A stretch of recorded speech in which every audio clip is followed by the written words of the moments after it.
And joining me now is NBC News chief foreign correspondent Richard Engel in Tel Aviv. It's still in the early hours of the morning there. Obviously, the big question today on everyone's mind, the president's calling it a spectacular success. The immediate question on everyone's mind is, A, how severe is the damage? Will it set Iran's nuclear program definitively back? And B, where does Iran go from here? If you can shed light on what Israel is bracing itself for today. So the Israelis, on a very short-term basis, are concerned about a reprisal. The Home Front Command, which issues guidance and doesn't change its guidance that often, it has been giving a guidance here to remain vigilant up until now, has upped its level of alert, telling people that they should not attend any public gatherings, no sporting events, no school, no work gatherings, only essential work. So they are on a heightened state of alert, a semi-lockdown, if you will. They had already been, under attack with Iranian ballistic missiles coming down at Israel every single day for the last week or so. So this country was already on high alert. They're bracing for some sort of response. But the Israeli reaction, official reaction, has been absolutely to welcome this. You have Prime Minister Netanyahu echoing President Trump's statements. They are clearly working hand in glove. This is something that Israel has long wanted. On the street, right now the streets are quite quiet, but on the street when we talk to people, they are generally supportive of this military operation. It was seen as a better now than later philosophy that they were going to engage with Iran at some stage, that it was better to do it now before having a nuclear weapon. That's the view as it was seen from here. But there are countries in the region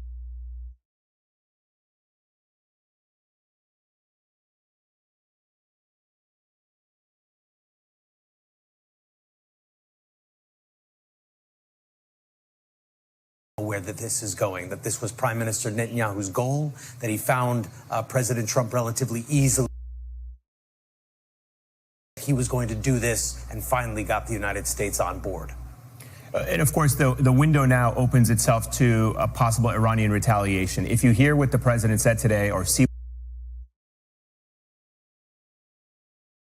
that any Iranian retaliation would be met with a greater force, some see this right now as an open that if Iran does retaliate against America, certainly in the region, it would open the door for even more American involvement, potentially leading ultimately to regime change, something that the Israeli prime minister has agitated for, has certainly called for in the past. One senior official I've spoken to from the region said this could be the beginning of the end for the Islamic regime in Iran, depending on what they do next.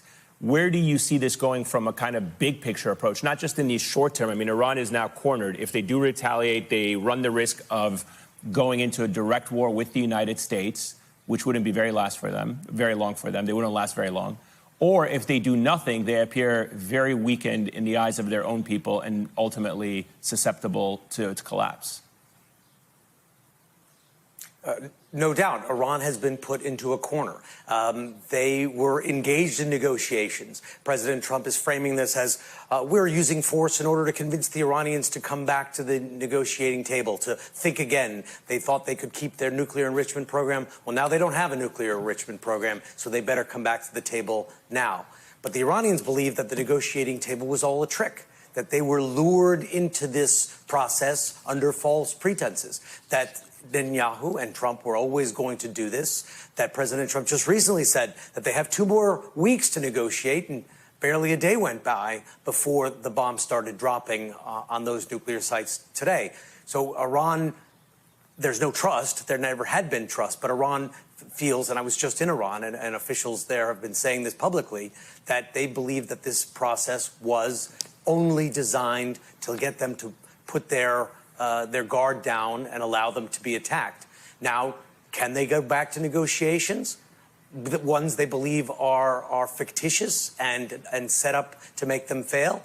What choice do they have? Because if they engage directly with the U.S. military, even more so, then they could face a total annihilation of their military capacity, including their capacity to retain control over law and order at home. There have been some attacks on Iranian police stations. The internet is out in Iran right now because the government is so afraid of infiltration, that there are Israeli spies, so they're trying to limit communications. The Iranian government is in a very fragile state right now, and when you have cornered a state, and Iran is cornered, that is President Trump is hoping that is what makes them more malleable, but it also could make them much more dangerous. You know, I know that you had spoken to Ali Shamkhani, the top Iranian negotiator, a couple of weeks ago, certainly before the Israeli war began on Iran. He was rumored to have been dead. He certainly turned out to be alive, according to Iranian state media. But since you are one of the last Western journalists to have spoken to him, do you get a sense now that, you know, with Iran cornered, it may have to negotiate if it wants to keep the regime in place, if it wants the regime to survive? That's what they're going to be negotiating about, while you have Israel perhaps wanting to continue this operation to decapitate the regime once and for all. Well, I think that's exactly what what's on the table here. Before they were negotiating about their nuclear program, they were negotiating whether they would continue to have the right to enrich uranium at some capacity. And I did speak with Ali Shamkhani, who was one of the top advisors, military, nuclear, and political advisor to the supreme leader, the Ayatollah Ali Khamenei of Iran, one of the key people in the country who is authorized to speak definitively about what Iran would and would not accept in negotiations. And he laid out what Iran's expectations are. He said they wanted to keep enriching uranium to a low level, that they would be willing to get rid of their more highly enriched uranium, those sites that were attacked today. Iran said they were going to get rid of it anyway in an agreement, that they were willing to do that. Russia had proposed to potentially be a mediator in that process. They wanted a lifting of sanctions, and they also promised to allow in inspectors to oversee the entire process. And President Trump responded to that comment from Shamkhani and said, looks like we're close to a deal. So for a while, it looked like the two sides were very close to a deal, but then suddenly the goalposts got further. And suddenly Iran was not cooperating. And suddenly it was close to a nuclear weapon. And suddenly it was very close. And suddenly the U.S. intelligence assessment under Tulsi Gabbard changed. And the Iranians believe that they were duped into all of this. So now they're not negotiating. If they do go back to negotiations, I think they have no choice. They're not negotiating about their nuclear program. They're now negotiating about the regime's survival. All right, with me now, Richard. A short time ago, the U.S. military carried out massive precision strikes on the 3 key nuclear facilities in the Iranian regime: Fordow, Natanz, and Esfahan. Everybody heard those names for years as they built this horribly destructive enterprise. Our objective was the destruction of Iran's nuclear enrichment capacity and a stop to the nuclear threat posed by the world's #1 state sponsor of terror. Tonight, I can report to the world that the strikes were a spectacular military success. Iran's key nuclear enrichment facilities have been completely and totally obliterated. Iran, the bully of the Middle East, must now make peace. If they do not, future attacks will be far greater and a lot easier. For 40 years, Iran has been saying death to America, death to Israel. They have been killing our people, blowing off their arms, blowing off their legs with roadside bombs. That was their specialty. We lost over 1,000 people, and hundreds of thousands throughout the Middle East and around the world have died as a direct result of their hate. In particular, so many were killed by their general, Qasem Soleimani. I decided a long time ago that I would not let this happen. It will not continue. I want to thank and congratulate Prime Minister Bibi Netanyahu. We worked as a team like perhaps no team has ever worked before. And we've gone a long way to erasing this horrible threat to Israel. I want to thank the Israeli military for the wonderful job they've done. And most importantly, I want to congratulate the great American patriots who flew those magnificent machines tonight and all of the United States military on an operation the likes of which the world has not seen in many, many decades. Hopefully, we will no longer need their services in this capacity. I hope that's so. I also want to congratulate the chairman of the Joint Chiefs of Staff, General Dan Raisin Kane, spectacular general, and all of the brilliant military minds involved in this attack. With all of that being said, this cannot continue. There will be either peace or there will be tragedy for Iran far greater than we have witnessed over the last 8 days. Remember, there are many targets left. Tonight's was the most difficult of them all, by far, and perhaps the most lethal. But if peace does not come quickly, we will go after those other targets with precision, speed, and skill. Most of them can be taken out in a matter of minutes. There's no military in the world that could have done what we did tonight, not even close. There has never been a military that could do what took place just a little while ago. Tomorrow, General Kane, Secretary of Defense, Pete Hegseth will have a press conference at 8 a.m. at the Pentagon. And I want to just thank everybody, and in particular, God. I want to just say we love you, God, and we love our great military. Protect them. God bless the Middle East. God bless Israel, and God bless America. Thank you very much. Thank you. President Trump there at the White House, Vice President J.D. Vance, Secretary of State Marco Rubio also serving as his national security advisor, along with Defense Secretary Pete Hegseth right there with President Trump announcing to the nation, similar to what he said in his post on social media not long ago, that the U.S. is now directly involved with Iran, striking 3 nuclear locations, Fordo, Natanz, and Esfahan, 3 nuclear facilities that the U.S. had long been studying, as well as international observers around the world in tracking Iran's nuclear program and their desire perhaps one day to have a nuclear weapon. I want to bring in Mary Bruce. Let's go back to Mary at the White House. Mary, the president had warned Iran, come to the table. Let's negotiate some sort of a peace deal, that this current conflict must end. At last word, he said 2 weeks would be his deadline. We know that's turned out to be 2 days. We'll learn in the hours and days to come whether that was part of the strategy here. But this is a fairly risky move for this president, though tonight he says it's been a victory. He thanked U.S. forces who were involved. Congratulations, President Trump. Your bold decision to target Iran's nuclear facilities with the awesome and righteous might of the United States will change history. In Operation Rising Lion, Israel has done truly amazing things. But in tonight's action against Iran's nuclear facilities, America has been truly unsurpassed. It has done what no other country on earth could do. History will record that President Trump acted to deny the world's most dangerous regime the world's most dangerous weapons. His leadership today has created a pivot of history that can help lead the Middle East and beyond to a future of prosperity and peace. President Trump and I often say, peace through strength. First comes strength, then comes peace.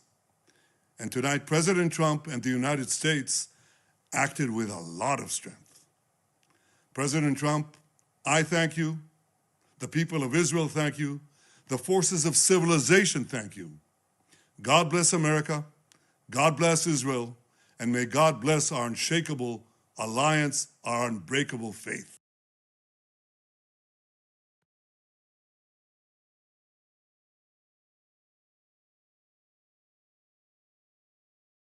Studying, as well as international observers around the world in tracking Iran's nuclear program and their desire perhaps one day to have a nuclear weapon.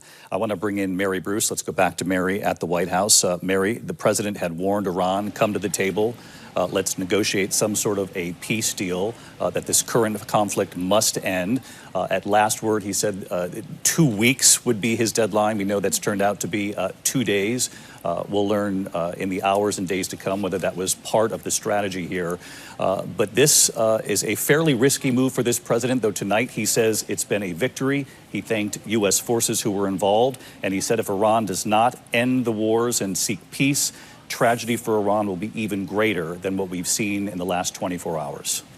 David, it is an extremely risky move, and no one knows really where this goes from here. Look, the president, we know, has long warned that Iran cannot get a nuclear weapon, but he also long was pushing for those negotiations. As you mentioned, it was just 2 days ago that the president announced, after yet another meeting in the Situation Room, that he was going to give himself this 2-week deadline within which to make this decision whether or not to strike Iran, in part because he thought there was, quote, a substantial chance of negotiations, that they would be able to get Iran back to the table. It is not clear still, even after hearing from the president just now, what changed his mind, what led him to believe there was no time left to waste, that the U.S. had to go ahead and get deeply involved in this conflict in a way that the president has also really promised the American people he would not. He campaigned on a promise to be a peacemaker and a unifier, to keep America out of these kinds of conflicts. And what's clear tonight is that the president is very much leaving open the door that there will be more of this. While he is hailing the strikes tonight as a huge success,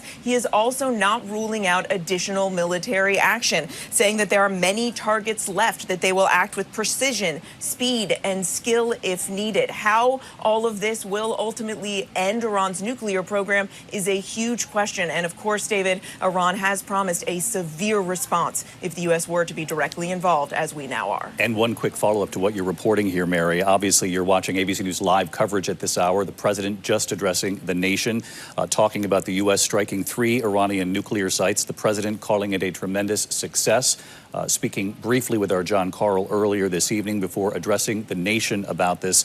And Mary, you've covered President Trump for some time. You've covered him as a candidate, his promises not to engage in the Middle East and in any more foreign wars. At the same time, he has long promised that Iran would not get a nuclear weapon.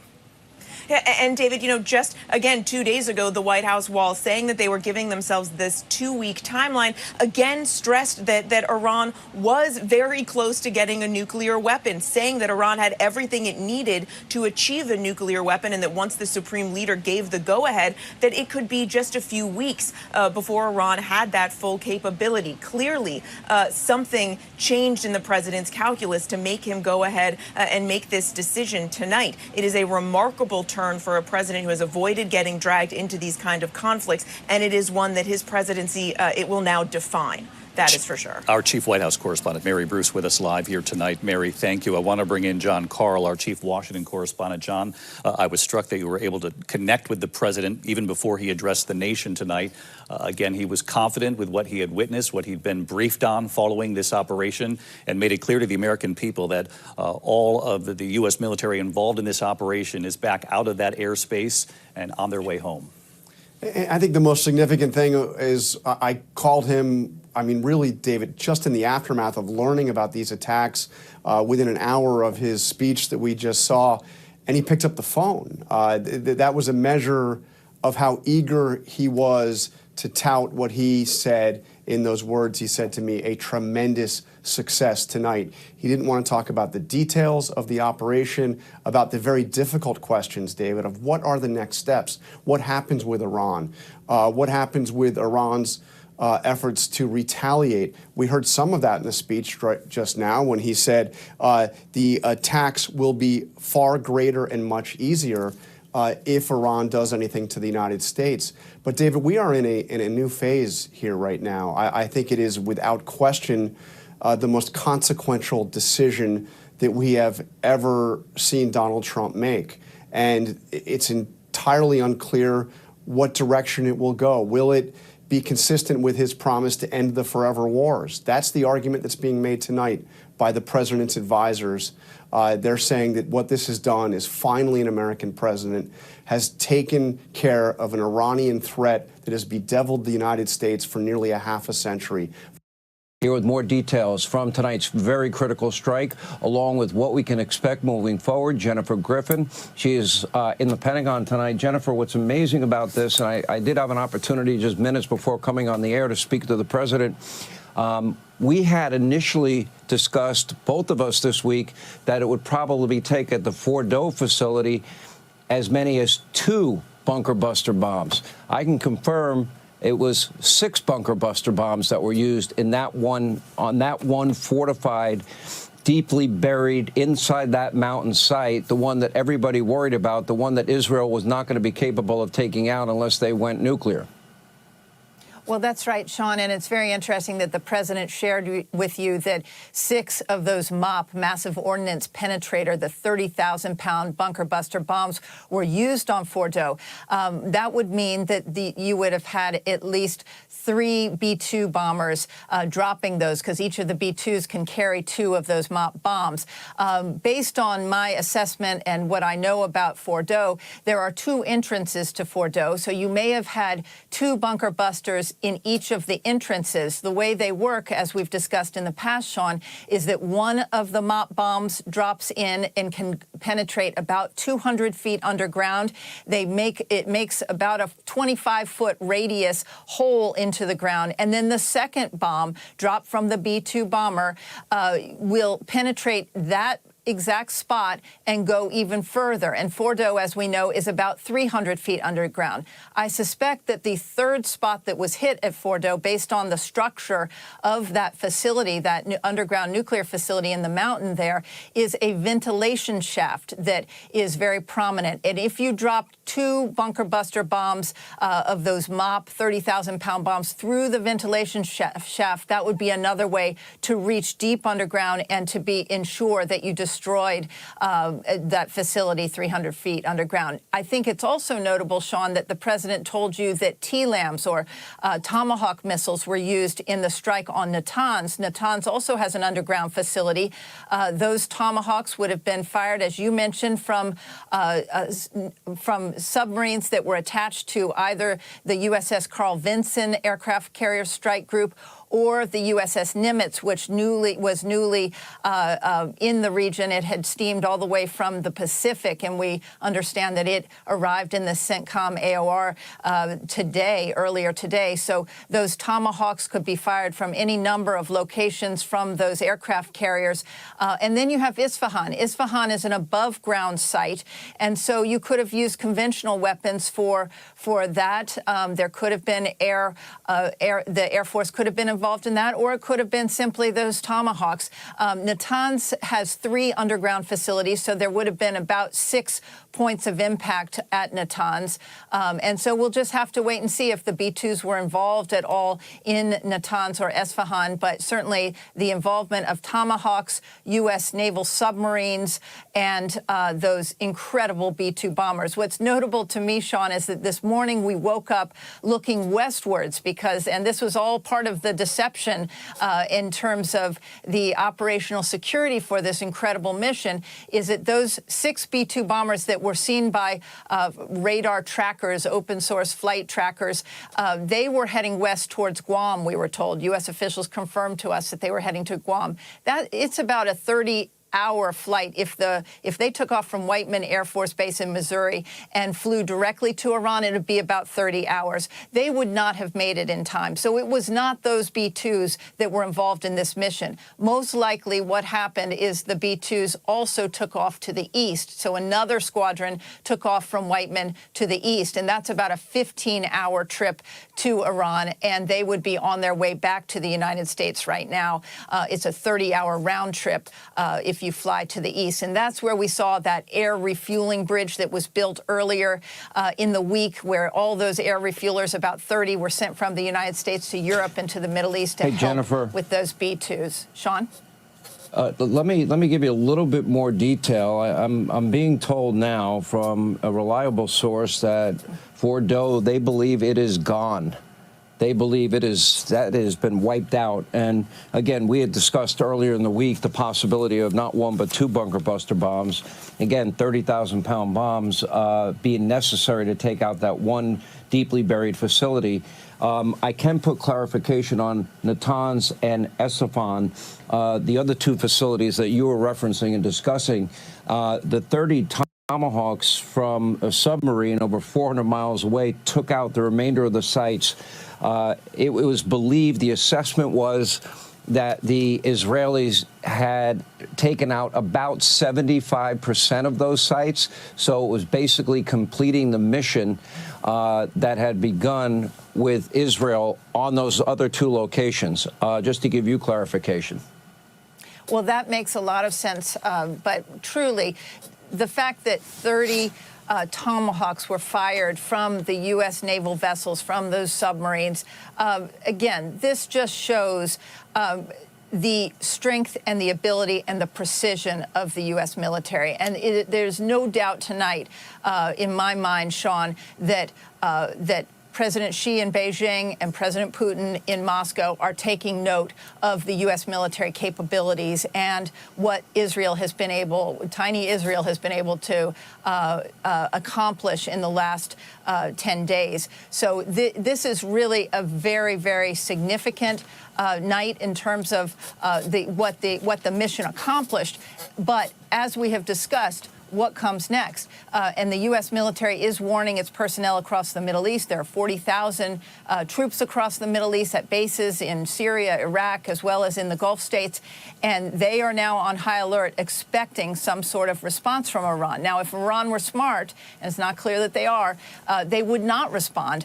And they would then try to negotiate in order to save their regime. But if they do something like mine the Strait of Hormuz or try to take a shot at any of those U.S. Navy vessels or manage to fire any missiles at U.S. bases or kill any American personnel, then this will escalate a lot further. This has the potential to end right now if the Iranians do not respond.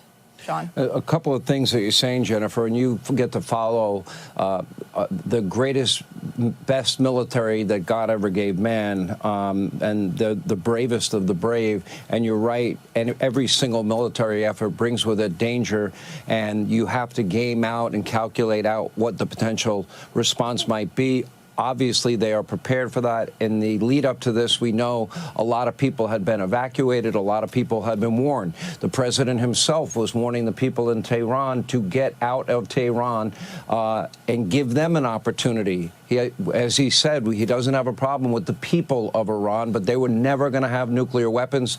We went back and looked. The first time he said that was in 2011. And he had been very, very consistent in his statement about that. And, you know, other early indications, too, is that he gave them, there was a little note at the end of his statement tonight that he's willing to discuss peace again. And then that creates now a dilemma, once again, for the supreme leader of Iran. Will he remain stubborn to the point where their refineries will be targeted next, where their gas grid will be targeted next, and they'll have no power? If they take out the refineries, they'll have no economy in Iran. So big decisions on their part tonight, things they should be thinking about if they're thinking about any retaliation.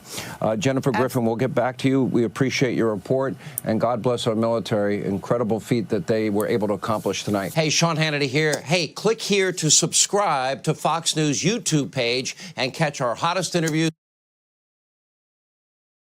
Let's go right to our NBC News Pentagon correspondent, Courtney Kuby. Courtney, good evening. On the president's social media post, he says that the United States bombed these 3 nuclear sites in Iran, including a full payload of bombs dropped on the primary site. That would, Courtney, imply, at least for all practical purposes, that in order to successfully bomb that site, the United States would have used those buster bombs that have yet to be utilized on these on B-2 bombers. Yeah, so we don't have a lot of detail at this point. Here's a couple things that I would take away from the president's Truth Social. Number one, he said we have completed are very successful.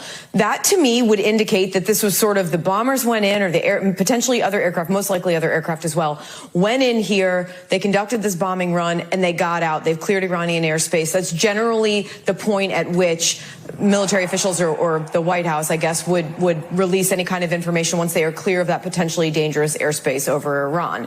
What we don't know is exactly what was used here. So if we look at some of the factors that we've seen today, we know that some B-2 bombers, a handful of them took off from Whiteman Air Force Base over Missouri. It was about 2 o'clock in the morning Eastern time. That is enough time for them to get to Iran. They have the ability, Jose, to fly extremely long distances. We're talking like 3-day missions, refueling in the air, never actually touching ground.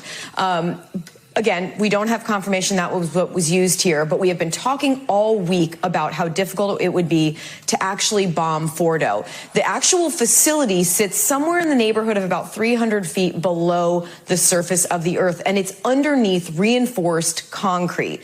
Now, the U.S. has these bunker busters you mentioned. They're technically called a massive ordnance penetrator. And what they are, these huge, really heavy bombs. They're only about 5,000 or 6,000 pounds of total explosives, but they're about 30,000 pounds in total payload, meaning that the majority of that weight is coming from these really heavy, strong, basically outer casings that have the ability to penetrate deep into the earth about 200 feet down before detonating. Jose, if they really wanted to take out Fordo, it would take a number of these mops or these bunker busters to just continue to pound at that concrete until they're able to fully break through it. Again, we don't know that that was used, but it makes the most sense. And as we've been saying, it's one of the capabilities that Israel simply does not have. They don't have bombs of this size, and they don't have the aircraft, the B-2, that are able to actually deploy them. One thing I was surprised about this was that the U.S. hit 3 different sites, as we heard from the president here tonight, not just at Fordo that we've been talking about. They also hit Natanz. Israel has already been striking Natanz over the last week plus now, and they also hit Esfahan. Now, the next big question is, well, several questions. One, is the U.S. going to continue? Is this a one and done? Based on the president's statement, he said completed. We'll take that for now as to be this mission right now is completed for the United States. The next question, will Iran respond and how? The biggest concern all along is that Iran, or more likely Iranian proxies, would go after U.S. installations and assets in the region. There's a lot of them right within very close striking distance of Iran. But one thing that the U.S. has going for them in this is, number one, they've started getting some Americans out of there. They've started moving some assets around to get them out of harm's way. But also, in the last 9 days or so, Israel has really taken out a lot of Iran's conventional capabilities as well, not just going after their nuclear sites. So we're talking about their radars, their launchers, and even some of their ballistic missiles. The third big concern here is, when you're hitting a nuclear site, or 3 of them, is there potential for radioactive material to spill into the ground, to spill into the atmosphere? Jose? I am far from an expert on nuclear material and radioactive material, but I have been reaching out to people who are experts on this. They say that the risk of that at Fordo is expected to be relatively low. James Acton, who's an expert on these sorts of issues, says that the material there is very low in radioactivity anyway at Fordo. And so the risk of it spilling into the atmosphere is low. The same with Natanz. We also heard from the IAEA this week, after those first strikes on Natanz, they said there is very little indication of anything getting out. The big concern here is if they were to hit Bushehr. That's at one of the facilities where there could be some sort of a fallout of radioactive material. And these are all questions that are up in the air. And Courtney, once again, I can't thank you enough for the knowledge that you bring to us. But the fact that the president says that this main site was successfully hit, it could only be successfully destroyed by those ordinances that you were referring to. And in a way, they're not only bombs, they're actually almost like drill tips that are able to penetrate deep in the ground and then at a predetermined distance or depth detonate. Mm-hmm. What are the possibilities that any other ordinance could have been used? Very high. I think that we don't know, but the sorts of planning that was going into this that we've been hearing, the sorts of ideas that have been out there. Remember, this is not like, 10 days ago, the United States and Israel started talking about the potential for one day going after Iran's nuclear program and what it would look like. These are the kinds of plans that have been there for years and years, and they just update them and they dust them off as things develop. the plans I have heard about have generally included more than just using these massive ordnance penetrators. They've included others as well. The big question is, as the sun starts to come up over Iran in an hour or two, whenever it is will the U.S. or Israel or anyone be able to get any kind of a ground assessment of exactly what happened on the ground if they were able to, with these bombs, really obliterate everything on the ground and really destroy the facility? Or is there some way that with these bombs that they drop, they can almost make it collapse in on itself, for all intents and purposes, entomb itself underground so that it still would be rendered unusable? We thank you. We're coming on the air at this hour because we have breaking news. President Trump has just announced on social media that the U.S. has just completed 3 successful attacks on 3 nuclear sites in Iran. This is the post that he put out just a short time ago. We have completed our very successful attack on the 3 nuclear sites in Iran, including Fordo, Natanz, and Esfahan. All planes are now outside of Iran airspace. A full payload of bombs was dropped on the primary site, Fordo.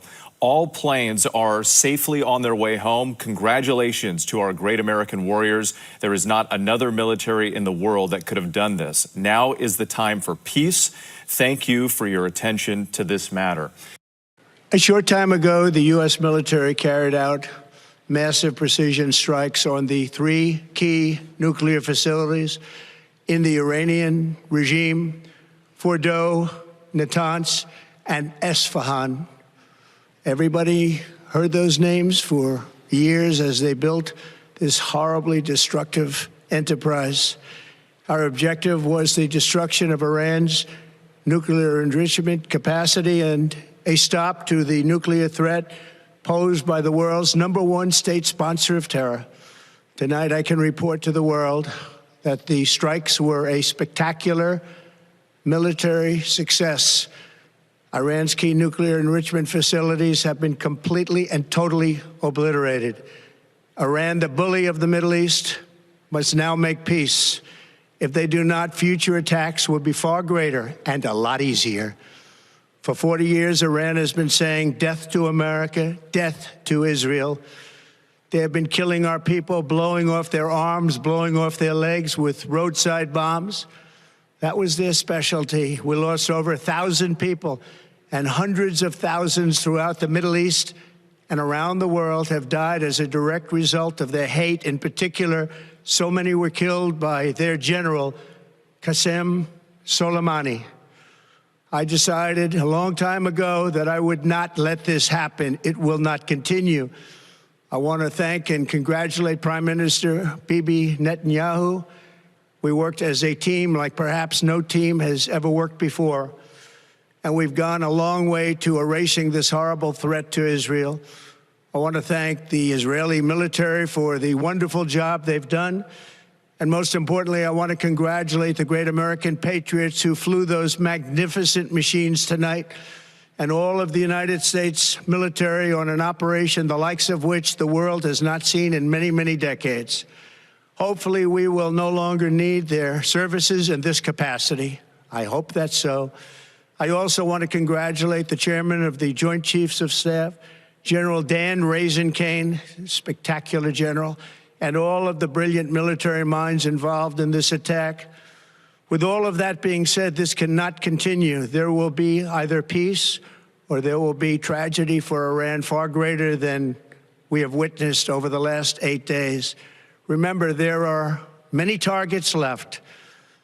Tonight's was the most difficult of them all, by far, and perhaps the most lethal. But if peace does not come quickly, we will go after those other targets with precision, speed, and skill. Most of them can be taken out in a matter of minutes.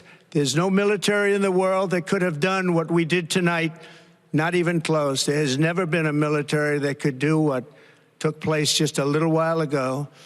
Tomorrow, General Kane, Secretary of Defense, Pete Hegseth will have a press conference at 8 a.m. at the Pentagon. And I want to just thank everybody, and in particular, God. I want to just say we love you, God, and we love our great military. Protect them. God bless the Middle East, God bless Israel, and God bless America. Thank you very much. Thank you. President Trump there at the White House. Congratulations, President Trump. Your bold decision to target Iran's nuclear facilities with the awesome and righteous might of the United States will change history. In Operation Rising Lion, Israel has done truly amazing things. But in tonight's action against Iran's nuclear facilities, America has been truly unsurpassed. It has done what no other country on earth could do. History will record that President Trump acted to deny the world's most dangerous regime the world's most dangerous weapons. His leadership today has created a pivot of history that can help lead the Middle East and beyond to a future of prosperity and peace. President Trump and I often say, peace through strength. First comes strength, then comes peace. And tonight, President Trump and the United States acted with a lot of strength.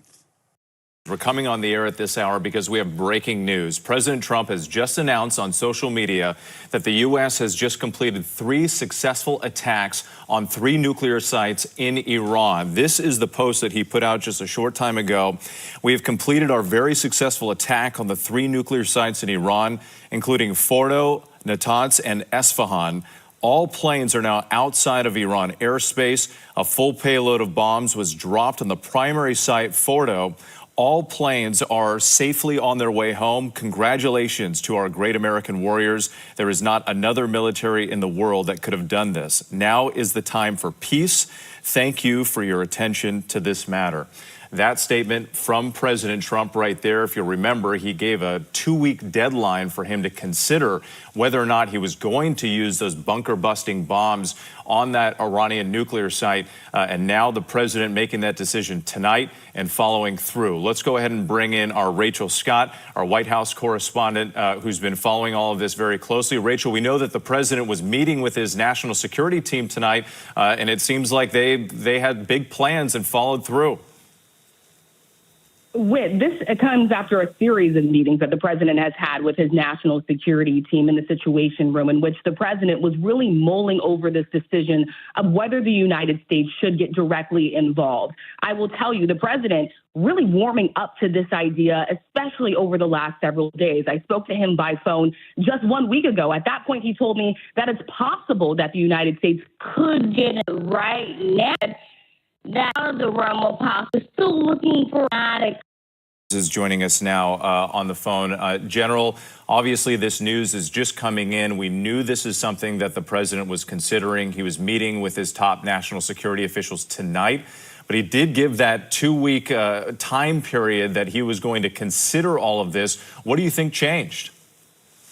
Well, with it, I think, first off, I think the president preserved all options. And by putting a 2-week timeline on, he probably intentionally gave the Iranians sort of a feel that they had time to sort of gather themselves and gather their defense, which really provided an opportunity for our Air Force crews, our air crews, to have the element of surprise. And so they were able to get in and get out, as reported by the president, safely, which we're all very thankful for. And we're going to have to wait a couple of days to see how much success they had. All right, General, thank you so much. We'll try to check back with you in just a moment, but I do want to get to our Ian panel, who's been following all of this very closely. Ian, I believe you are still there on the ground in Israel. What can you tell us about what you're learning? Yeah, this is a major event. I mean, we have been speaking to Israeli officials over the last few days, and they were certainly making it clear to us that this 2-week window that had been set up by President Trump was unrealistic. One official said to me, without agreeing to be quoted, they felt that it was going to be much quicker than that. Remember, they have hit a number of facilities across Iran. It's now 10 days since the first bombs were dropped by Israel on Iran. But the difficulty was this one particular facility at Fordo. It's buried deep inside a mountain, and it was felt that Israel, in fact no other nation, would have the necessary ordnance nor the aircraft capable of carrying out a mission that would be capable of destroying that. Now, we have to wait and see a bomb damage assessment, see how successful it's been.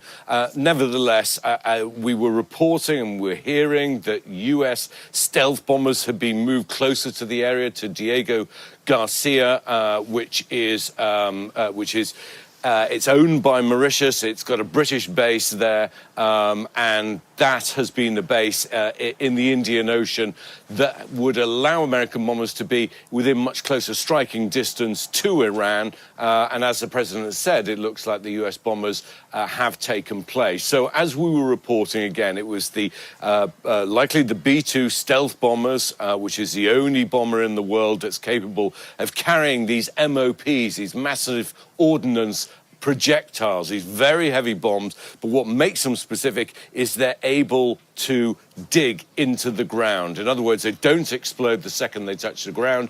They physically dig down into the land and then detonate. And because the depth of Fordo was so deep, it was felt that this was needed. Now, Israeli officials have been making clear to me that if President Trump decided not to act or delayed his decision, that they would act anyway. And we have to wait and hear from Israeli officials what their role in this is. It is possible, of course, that this would be a one-off strike. I think that's less likely. It could be part of a complex of military action, not necessarily all strikes, perhaps something on the ground. There've been intelligence gathering about this facility. I mean, Israeli officials have been telling us that they're very upbeat, that they feel they've been enormously successful so far. They've already set back Iran's nuclear energy production. Of course, the Israelis in particular, and certainly President Trump, were concerned that their production of highly enriched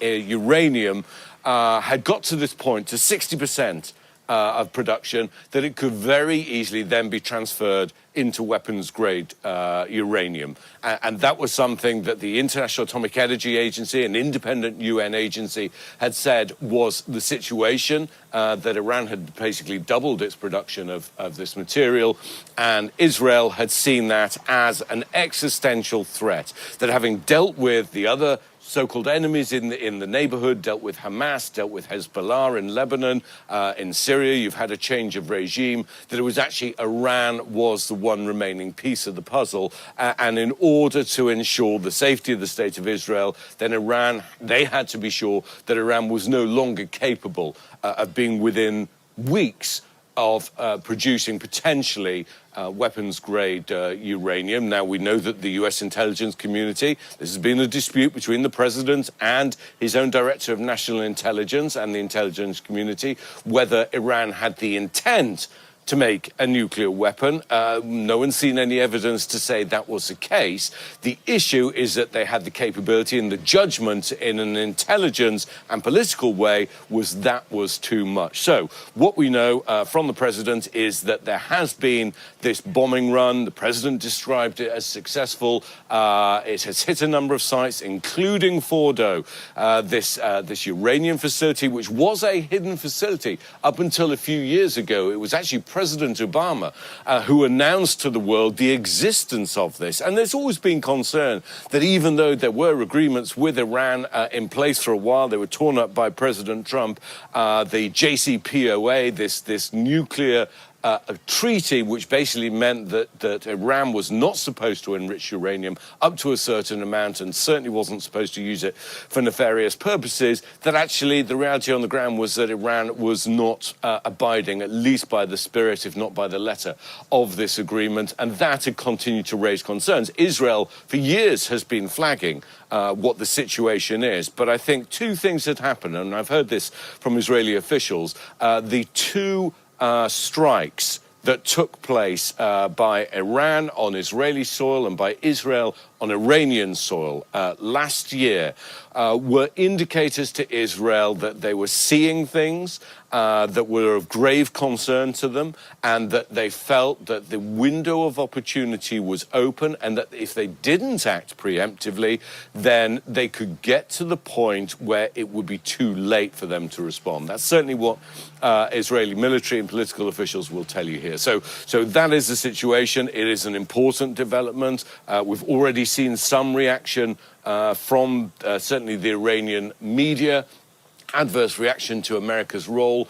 Ayatollah Khamenei, the supreme leader of Iran, had already threatened retaliation against America if this took place. There is a lot of nervousness in the region. Here in Israel, for example, the American military has been evacuating American diplomats and their families who wish to get out the area. Everyone has been put on high alert. There are a lot of American troops stationed throughout the region, not least in Iran, where there are a lot of pro-Iranian militias, and also inside Syria. Syria obviously is more benign territory, but it doesn't mean that there aren't bad actors there, and that will be of concern as well. Diplomatic, military and civilian ties. And of course, the State Department have been advising any American citizen to get out of Iran. That will also prove extremely difficult at the moment. But certainly, I would say in terms of foreign policy, this is the most important, most significant moment of President Trump's second term. Whit? Ian, panel for us. Thank you very much. Whether or not it was deception to give the B-2s full surprise over Iran. And I think the president was pretty clear, Chris, over the past couple of days, within 2 weeks. And he kept saying maybe sooner. If we just sort of start at the very closest point to what just happened, the East Room, as the president walked out, not an Oval Office address. And you think about the last time I remember a president speaking at this time of the evening on a weekend, it was Barack Obama. Talking about the killing of Osama bin Laden. That was on a Sunday night from the East Room, an address to the nation. This one was much shorter. The fact that he went through all of the bad acts by Iran, talking about them as the bully of the Middle East for the past 40 years. We haven't heard a president speak like that. This, I think you saw a level of emotion from President Trump conveying to the American people that he was angry. Angry at what Iran had done in the past. And you think about just in the past hour or so, the Iranians themselves said, you started this, Mr. Trump. We will end it, with a map of where U.S. bases are in the Middle East. And you and I have talked about that same map a number of times, Chris, and said that people should pray for the troops. That was the Iranians speaking. So I think that the message that the president was given tonight was not so much for the American people. This wasn't hand-holding, I am the commander-in-chief, rally around the flag kind of speech. This was a speech directed at the Iranian regime. He said they will make peace or there will be future attacks which are far easier. And many targets are left. So I think you think about the amount of U.S. military assets that have been moved into the Middle East over the past week that you and I have talked about a lot. The Pentagon is ready to launch a sustained bombing campaign, and then also ready to deal with the Iranian response, whether it be closing the Strait of Hormuz, that would send oil prices into the hundreds of dollars a barrel, send gas prices up at least $1 here in the United States, or whether it's attacks against U.S. bases overseas. Leland, let me ask you something. There is an assumption here that the regime knows better than to retaliate. Help us understand, from your time reporting in the region and the research and reporting you've done, how much sense that makes to believe that this regime could have something like this happen and come to the table instead of come back? It's a great question. And I would just look back at history. You think about Benjamin Netanyahu over the past 18 months has escalated against the Iranians, against the advice, and you could call it the blob in Washington, right? All the people who say you can't escalate against the Iranians, it's going to be World War III, it's going to be all-out war in the Middle East. You think about who the Israelis have killed. They killed the head of Hezbollah. They took out all of Hezbollah that had 100,000 missiles pointed at Israel. That was the Iranians' insurance policy. Then over 2 strikes the past year, last year, the Israelis took out the Iranians' air defenses. And the Iranians responded as best they could. Remember, there was those 2 big missile barrages and drone attacks?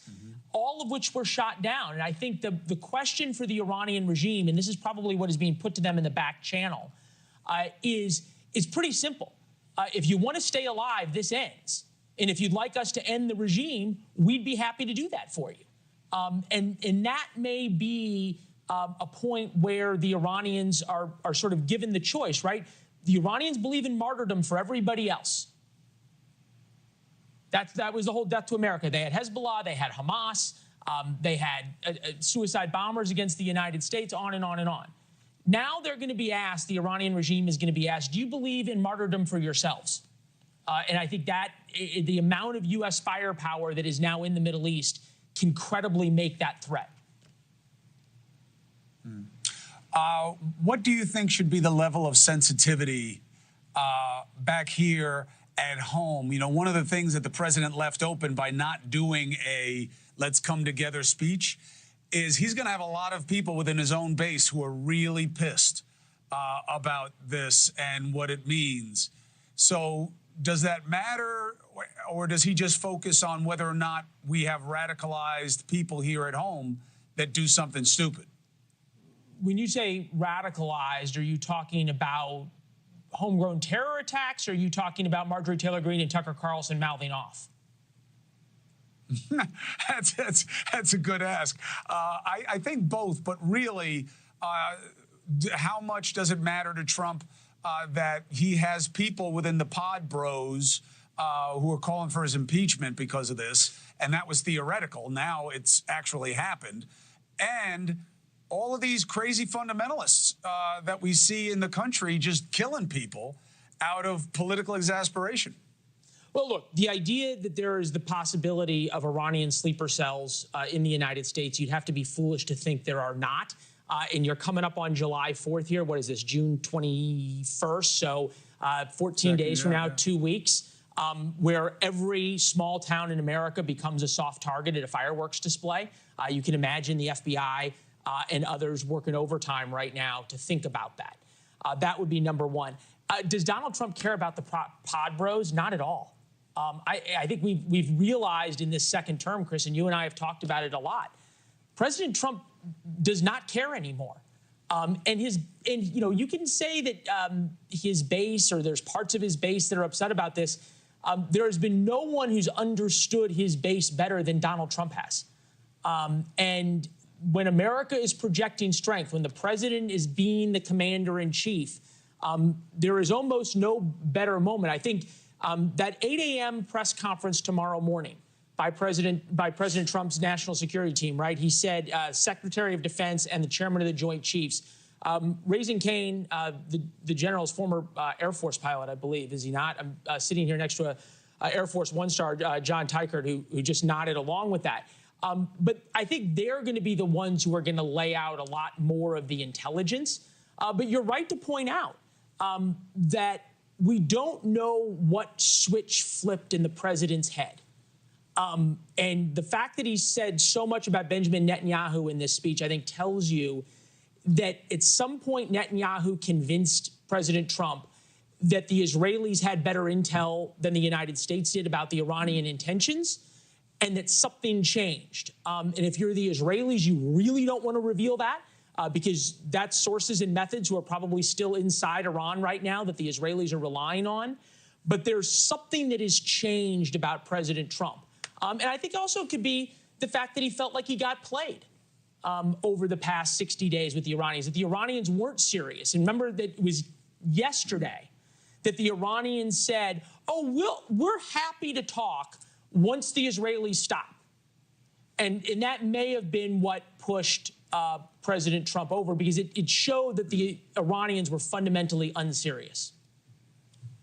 So the weakest part of this right now is Bibi Netanyahu saying things had changed and that there was an urgency. Everybody has seen the memes of how many times he has said that in the last 15 plus years. I really hope that they aren't relying on him when they speak tomorrow. I don't know. Jen Psaki said it also about 3 years ago that the Iranians were within weeks of a nuclear weapon. She's hardly a Benjamin Netanyahu apologist. I think we're focused a little bit too much on the justification at this moment of why. And I think the fact that the Israelis had held off for so long and then they themselves, in retrospect, or in hindsight, I should say, it looks, rest assured, that the Israelis had this enormous success. What they did 9 days ago was unthinkable, even to people like me who studied the Israeli attack plans, understood how they thought about things, and always considered the idea of an Israeli attack on Iran. The scope and scale of what they did was unthinkable. And in hindsight, it looks as though it was rest assured that it was going to work. I don't think we can do that. I think they took an enormous risk 9 days ago because they felt like they had to. And I think the Middle East will never be the same. It wasn't the same after the Six-Day War and the Yom Kippur War. Fast forward now, it's not going to be the same after between October 7th and these attacks. No, I think that is a sound analysis. I'll turn it around on you. I think it's an important question. I think you're getting at, right? Which is, who can come out? What is the argument for, oh, gee, we should have let the Iranians continue to enrich uranium 300 feet below a hardened concrete? Oh, yes, we should have allowed the Iranians to continue their ballistic missile research. Oh, yes, we should have tried diplomacy with people who for 15 years were lying over and over and over again. And by the way, we should continue diplomacy after they told the IAEA, the International Atomic Energy Commission, to pound sand and said, we're going to enrich to weapon-grade uranium, even though we say we don't want a weapon. Who makes that credible argument? Right. I think that is the weakest part of the MAGA schism right now, is that they don't have any better answer about how to deal with the regime. They can say foreign wars and isolationism in America first, and Trump should be impeached. But first of all, you're right. Politically, they're all in bed with Trump. Doesn't matter how upset they are in the moment. They got nowhere else to go. They already made their bed. Secondly, they don't have a better answer. If you don't believe the regime can be allowed to enrich uranium at that level, how do you stop them when nothing else has worked? Yeah, but that we're all is focused, the dilemma. Yeah, we're all focused, though, on this small schism in the Republican Party. And I think there's also an enormous amount of Democrats, Elizabeth Warren, Ilhan Omar, who is borderlining on being the representative or the congresswoman from Tehran, Elizabeth Warren, other senators who are all saying effectively, we should give peace a chance, that we've been doing for 15 or 20 years with the Iranians. And I'm waiting. You think about that 8 a.m. press conference tomorrow. There's nobody who knows media better than Donald Trump, right? He came on at 10 p.m. Eastern during the most watched hour ahead of the 11 o'clock news. And then tomorrow he's on at 8 a.m. He has Pete Hegseth and Raising Cane on tomorrow at 8 a.m. That's before the Sunday shows. There's no accident there. No, not at all. Look, he's a very savvy guy. And also, look, we know something about this man. This is not his wheelhouse. He is not a hawk. He is not somebody who believes that this is the way you show might. He has been very critical. And by all accounts, he has been heavily under suggestion when he has made these decisions, meaning he hasn't been driving it. He hasn't been calling people together and saying, here's my idea of where to bomb or who to go after. That he takes convincing on these. And that goes to your point about what they'll lay out tomorrow about what was used to convince him.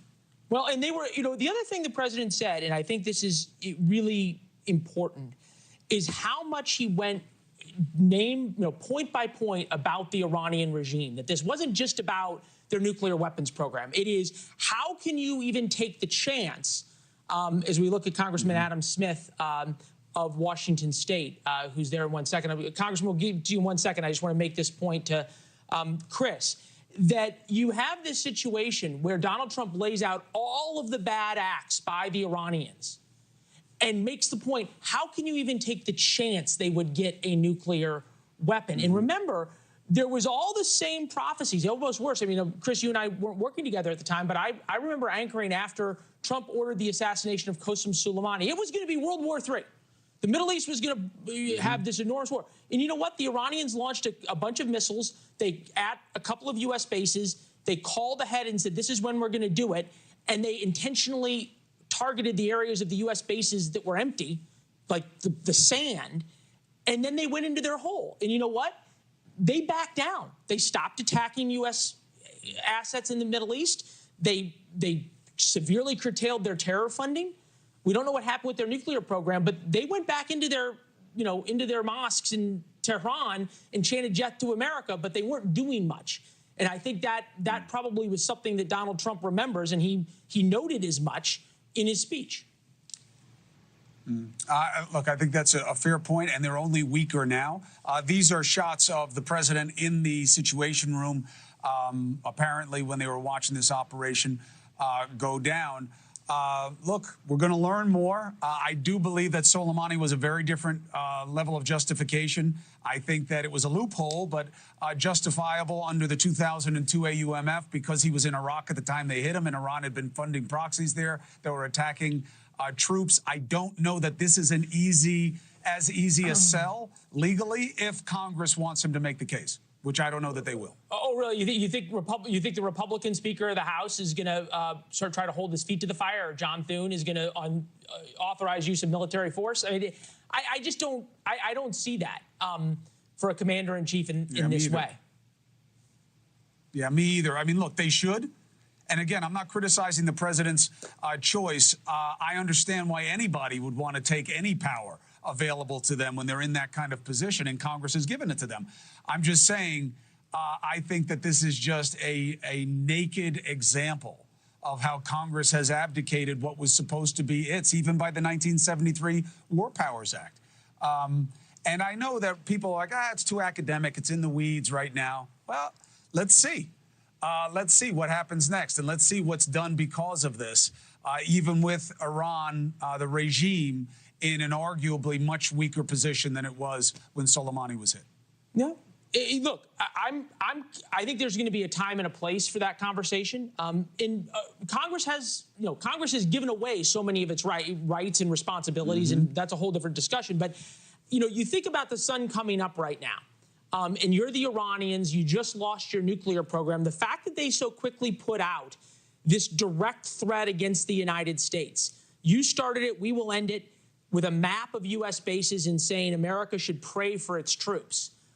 When terrorists tell you they want to kill you, you should take them seriously, and literally, because they will do it. That's why the president said how bad it's going to be. My question is, I don't know. I think about with the regime, it's about capability. Not about desire. I think they're going to try to do something because of this. Yeah. Whether they can pull it off, I don't know. Yeah. Well, there's the the attacks on U.S. bases. I keep coming back to this, and I've been doing stories on this for 15 years since I was in the Middle East. The Strait of Hormuz, 21 miles across, a quarter of the world's oil goes through it every day, and they don't have to close it, right? Easy to shut down. They've got surface to ship or shore to ship anti-ship missiles from the Chinese that are very difficult to take out and that are moving around all the time. They are on mobile launchers. They've got swarm boats, and they've tried this. There's lots of video out there of the Iranian Navy practicing how to shut down the Strait of Hormuz. And you think about the amount of the U.S. military that's over there right now. Can the U.S. take care of business, quote unquote? Absolutely. But people get hurt in shooting wars. And there's a lot of Americans right now in harm's way in a way that I don't think they have been, certainly since the invasion of Iraq. This is a very, very scary moment, I think, in world affairs. And it now makes sense, I think, Chris, why we saw the Pentagon move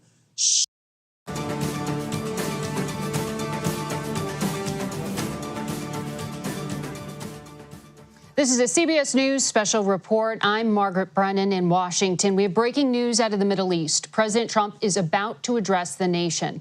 Roughly 2 hours ago, he announced via social media that the United States has bombed 3 nuclear sites in Iran. CBS is reporting 6 B-2 stealth fighters dropped 30,000-pound bunker buster bombs on at least one of those sites, the very first time that weapon has been used in combat.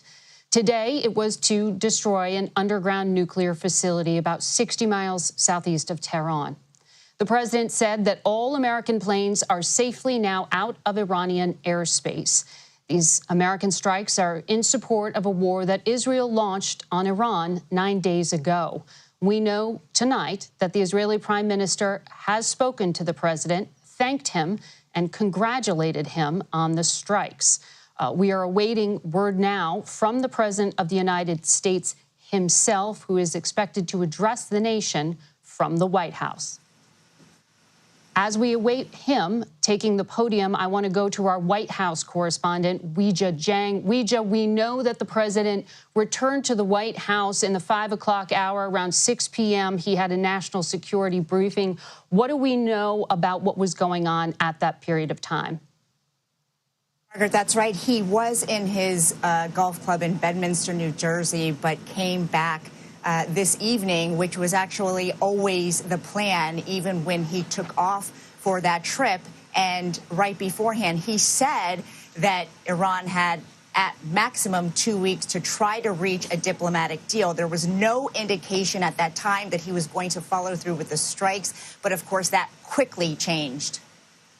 We see the president now. The U.S. military carried out massive precision strikes on the 3 key nuclear facilities in the Iranian regime, Fordow, Natanz, and Esfahan. Everybody heard those names for years as they built this horribly destructive enterprise.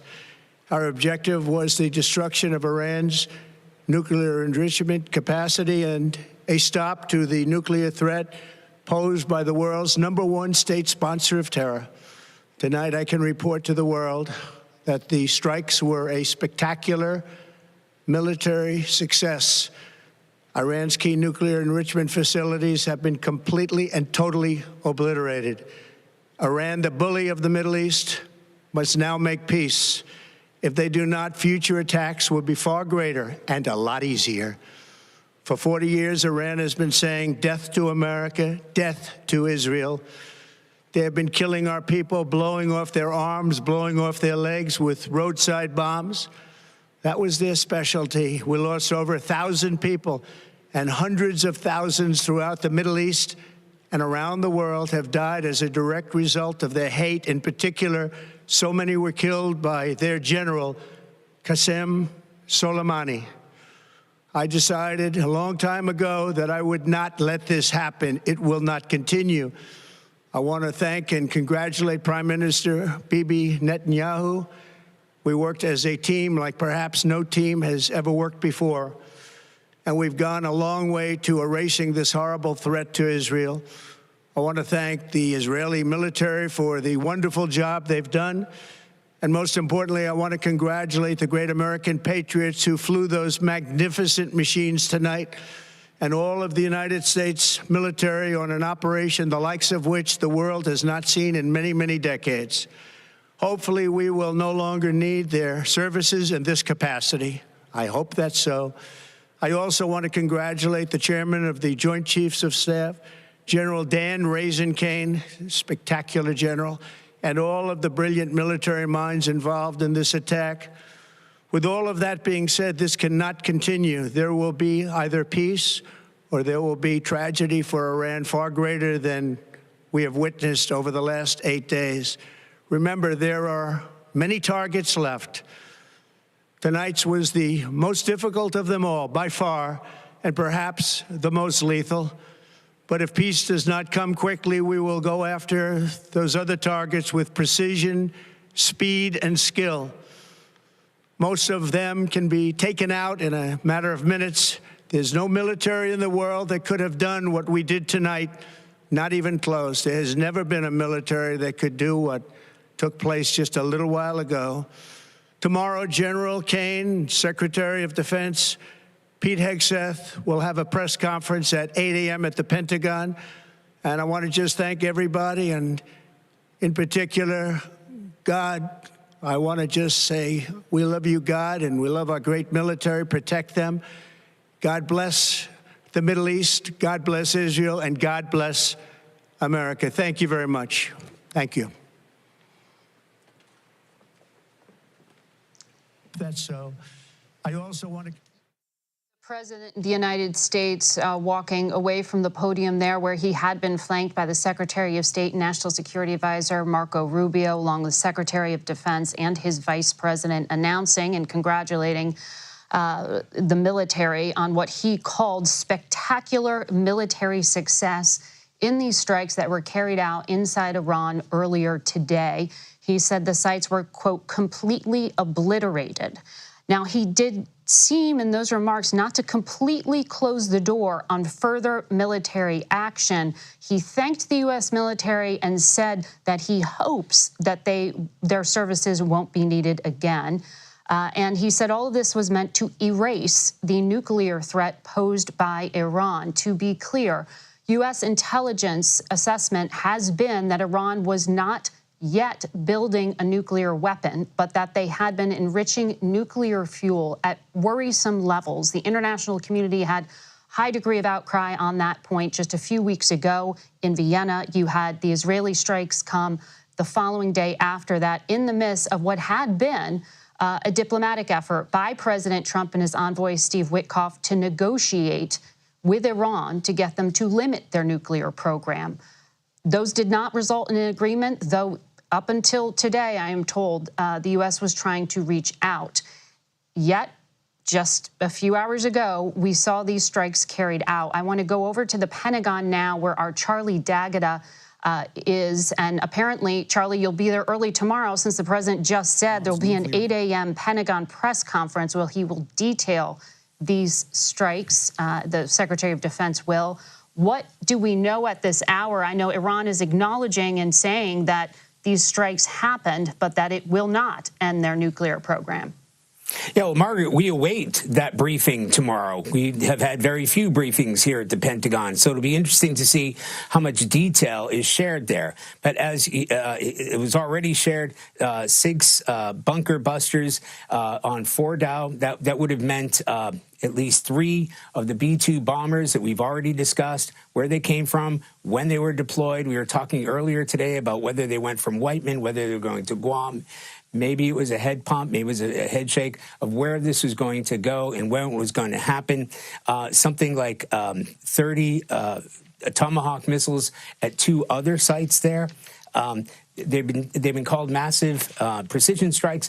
I think what we need to know, and I'm not sure whether that is knowable at this point, is how damaging that was, if the White House is to be believed, whether it crippled and entirely took out Iran's nuclear capabilities at Fordow, Natanz, and Safran. He's calling it a spectacular success. But the other thing we need to be concerned about now is he mentioned when he took out Qassam, or the assassination of Qassam Soleimani when he was president.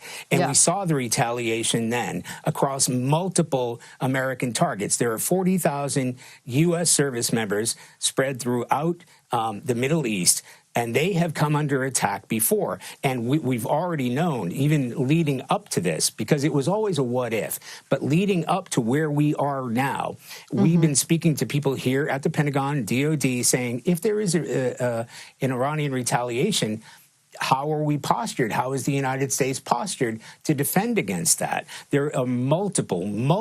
In fact, I can't remember how many times or how the last time we've seen this many military assets flooded into that area in order to defend against a possible Iranian retaliation to protect U.S. forces there. No doubt that force posture has been really built up in these past few days. At the same time, it was just this morning that we heard the U.S. ambassador to Israel, Mike Huckabee, announce with detail for the very first time how Americans in Israel could actually safely get out. The U.S. government brought about 70 of them by plane to Greece, evacuating them from the area. The airspace over Israel has been closed for days, so it has made it hard for people to leave if they wanted to, because there has been this back and forth with Iran's retaliation against Israel, some of those missiles piercing their defenses, those U.S.-provided defenses in many ways. And I know it has been remarkable, Charlie, that whether we're talking to current or former officials, they all seem to say it's amazing we haven't yet seen retaliation. We haven't yet seen a strike against a U.S. base or U.S. assets. Now that the United States has entered this conflict in this way, that may change. And I have no doubt that there is a bracing for what could be coming next. I spoke to some diplomats in the region just within the past hour, and I was told there wasn't much of a heads up given to some of our allies there. Just to remind people, Charlie spoke about 40,000 U.S. military personnel in that region of the world. The fourth largest military installation America has in the world is in Kuwait, very close there to Iran. Very significant naval assets in Bahrain. A lot of American families stationed there. So it's not just Israel, it is the surrounding Arab countries that the U.S. is allied with who are holding their breath tonight, wondering if hosting those American forces also makes them a target. So we are going to be watching all those bases that you see there on the screen, as well as some of the other American assets in the region. I also just want to acknowledge here that while the president has been saying this was a successful strike, we don't yet know what the end game is here. We don't know that from the United States, and we don't know that from the nation of Israel either. The goal was stated to be destruction of Iran's nuclear program. Tonight, you have out of Iran statements from their atomic agency saying that this national industry, as they refer to it, will not be stopped. That you can't kill knowledge. There have been, of course, assassinations of nuclear scientists, as we know. We want to go now on the phone. We are joined by General Frank McKenzie, who was the combatant commander there in the Middle East for so many years. General McKenzie, I hope you can hear me now. I know you have literally gamed out this scenario for years when you were in the job. What are those U.S. military families? What are those soldiers and naval men? What are they bracing for tonight? What should we expect with the light of day? Good to be with you tonight. I've worked on this plan for 15 years. It looks like a successful strike. As you noted, we'll know more in the hours and days ahead how successful it actually was. But what the Central Command commander right now is most concerned about is the possible Iranian response. What's it going to be? What are they going to do? And a lot of the thinking over the last few days, I'm sure, in the Department of Defense has been how to prepare for that inevitable Iranian response. And so we flowed forces in. We'll be ready for it. What we want to do is avoid a significant loss of American life that would then push us up the escalatory ladder. So we want to save the Iranians from themselves. We want to maintain balance in the region if we can. And that's what the CENTCOM commander is going to be working on right now. I would also note that Iran is gravely weakened as a result of their exchanges with Israel over the past few weeks, and in fact over the last year or so. So this is a very significant thing to bear in mind as we look at what the Iranians might do in response. The final thing I will say is this. The Iranians have held all the lower cards on the escalation ladder. But the simple fact is this. We hold all the higher cards on the escalation ladder, as does Israel, and the Iranians know that. Well, General, to that point, I was speaking to an Iran analyst just a day ago who described this regime as homicidal but not suicidal, meaning they would restrain themselves from a head-to-head conflict with the United States. As you just pointed out, they are in such a weakened position because of the conflict over the past year or more. Does that had to have factored in to the calculation tonight? Do you think President Trump is being overconfident if he thinks this is one and done? I think President Trump actually has unique and powerful credibility on this issue. He noted the strike on Qasem Soleimani which I really believe was the correct action at the time. I was responsible for carrying out his orders on that strike and really began the arc of the trajectory that has taken us to this point. Where Iran is on their back foot and in very grave danger of even surviving as a state. So I think that's something to understand as we take a look at it. I think we should remember that the primary goal of Iranian statecraft is preservation of the regime. At different times before, this regime has chosen to step back when faced with the possibility of regime destruction. I think they're rapidly approaching that point right now, and I think this measurably moves us forward to that end. We have learned here at CBS that there was some advance notice that was on past to Iran about these strikes. But as I said, there wasn't full diplomatic notice being given to all of the allies in the region. You ran that operation in 2020 when, as you mentioned, Qasem Soleimani was taken off the battlefield. How much visibility does the United States have for what comes next? How good is our intelligence in terms of the threat picture?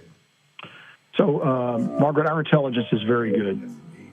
Penetration of Iran by human sources and other sources is very good. We're going to have a good feel for what the Iranians are thinking.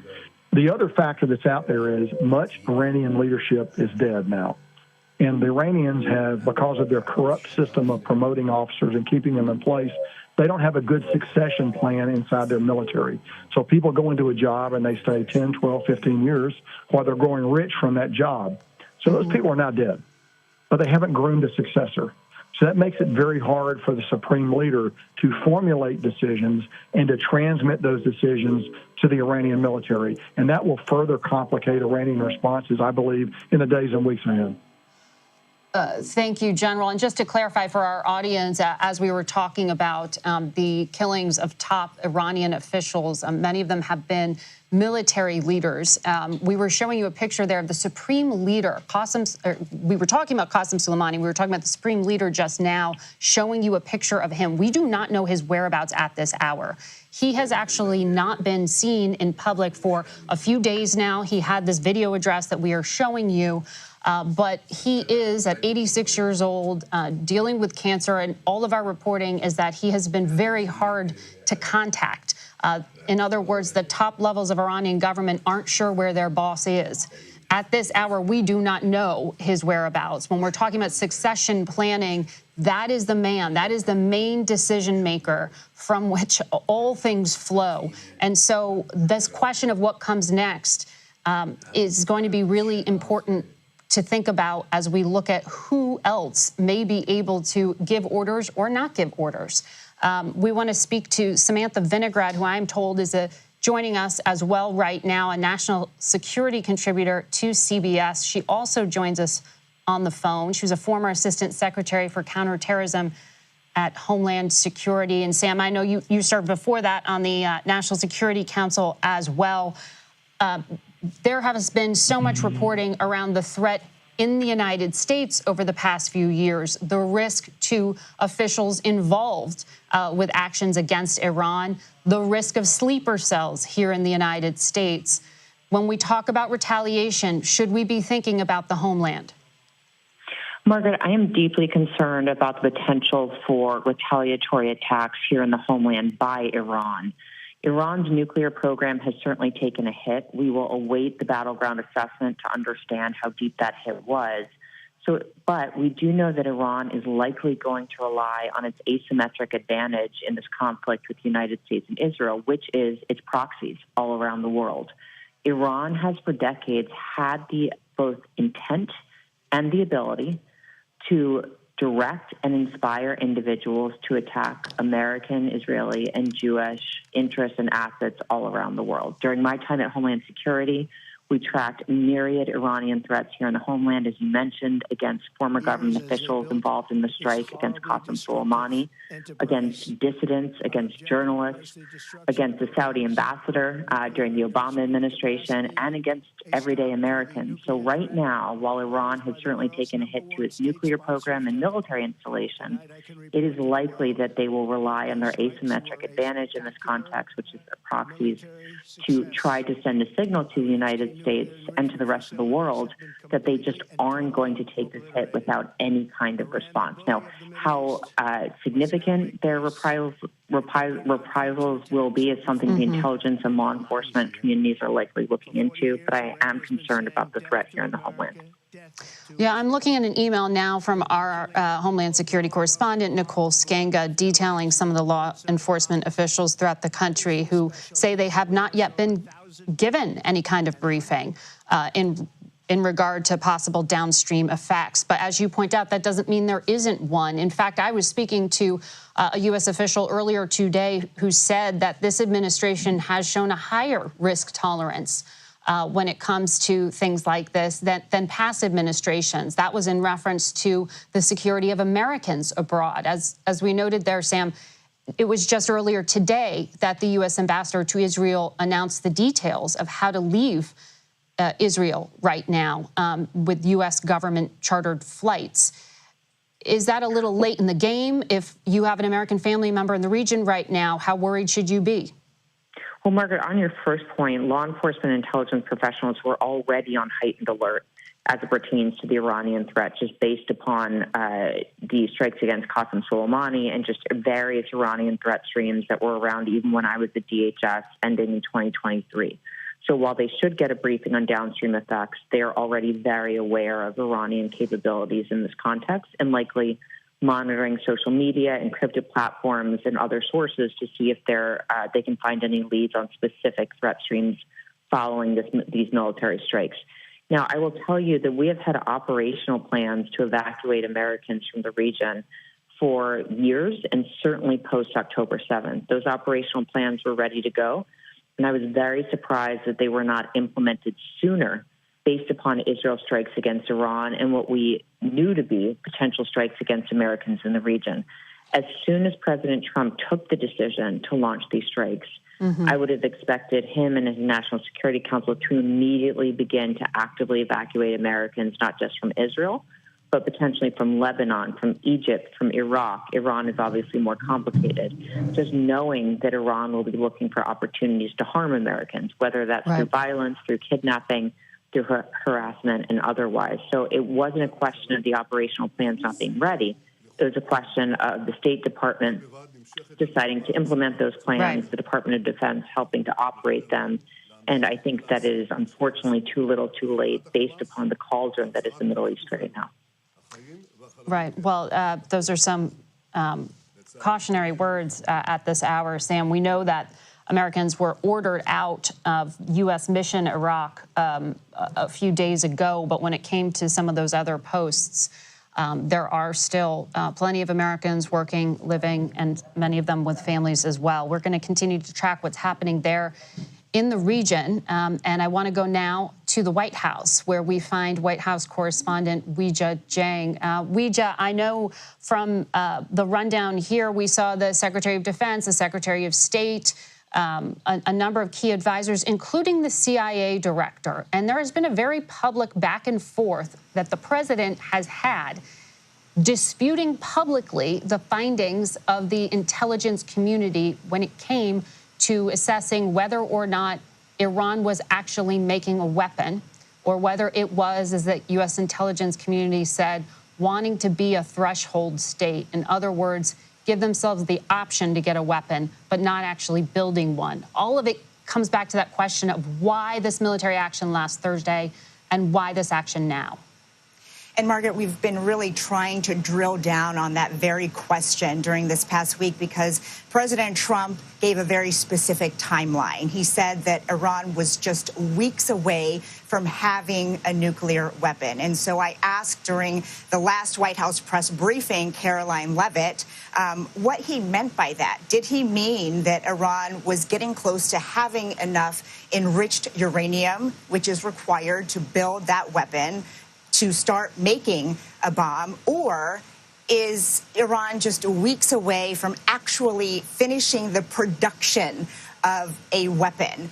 And she said that it would only take 2 weeks if the supreme leader gave the green light for Iran to have that weapon. And as you pointed out, that is contradicts what we have heard from the IAEA, which of course monitors all the nuclear sites around the world, which recently said that Iran was not actively pursuing a nuclear bomb, and also flies in the face of what the Director of National Intelligence, Tulsi Gabbard, testified. Now, she did talk about those high levels of enriched uranium. That is very different from saying they actually are close to a bomb. But that is what the president said. That is what this administration said. And so we will be asking for more details, because that is so important to answer the why of why now, Margaret. Yes, and an important question many lawmakers will be raising as well. We know that lawmakers have not been briefed. They are scheduled to be briefed in the House and Senate on Tuesday by the Director of National Intelligence, along with military leaders, on exactly how all of this came about and the justification for it. We know as of this evening that the top leadership in Congress hasn't fully been briefed, or at least the Democrats who are in that so-called Gang of Eight, those who lead the parties in both houses and then also have oversight of the intelligence committees. The Republicans have told CBS that they have been briefed. The Democrats have not. That further, of course, will raise questions about any kind of politics here on such a significant issue of national security. This tonight, no doubt, has been the most significant national security and foreign policy decision the President of the United States has made in this second Trump term. We'll be tracking all of what comes next very closely, and we'll be bringing it to you here on CBS. Our coverage will continue on CBS News 24/7, your local news on this CBS station, and of course, first thing tomorrow on CBS Sunday Morning, and with me on Face the Nation. This has been a CBS News special report. I'm Margaret Brennan in Washington.